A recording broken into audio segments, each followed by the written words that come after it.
তো অনেকেই এখন একটা প্রশ্নের উত্তর খুঁজছেন যে হর্ষিত রানা দলে আছে কেন। আসলে এমন কি আছে ওর মধ্যে, ওর বোলিংয়ে এমন কি জাদু আছে যা 140 কোটি মানুষের দেশে আর কারো নেই, যার জন্য ওর সিলেকশন হয় আর মোহাম্মদ সামির মতো বোলারকে বসিয়ে রাখা হয়। এই প্রশ্নটাই এখন সবার মনের মধ্যে ঘুরপাক খাচ্ছে। সম্প্রতি রবিচন্দ্রন অশ্বিনও এই বিষয়টা নিয়ে মুখ খুলেছেন।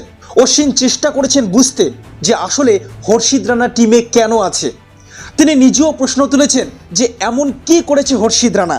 অশ্বিন বলছেন গত বছরের আইপিএল ফাইনালে ও একটা বল করেছিল এবং যেটাতে ব্যাটসম্যান আউট হয়েছিল, তারপর থেকে ওই বলের খ্যাতিতেই সে খেলে চলেছে।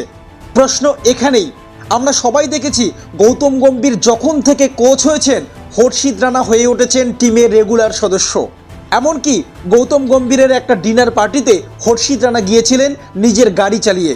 তখন কিন্তু তিনি কোনো দলের সদস্যই ছিলেন না, তারপরও তিনি সরাসরি গিয়ে হাজির হয়েছিলেন গম্ভীরের ওই ডিনার পার্টিতে। তাই এখন প্রশ্নটা আরও জোরালো হয়ে উঠছে, হর্ষিত রানা কি দলে আছেন স্কিলের জন্য নাকি গৌতম গম্ভীরের সঙ্গে ভালো সম্পর্কের জন্য?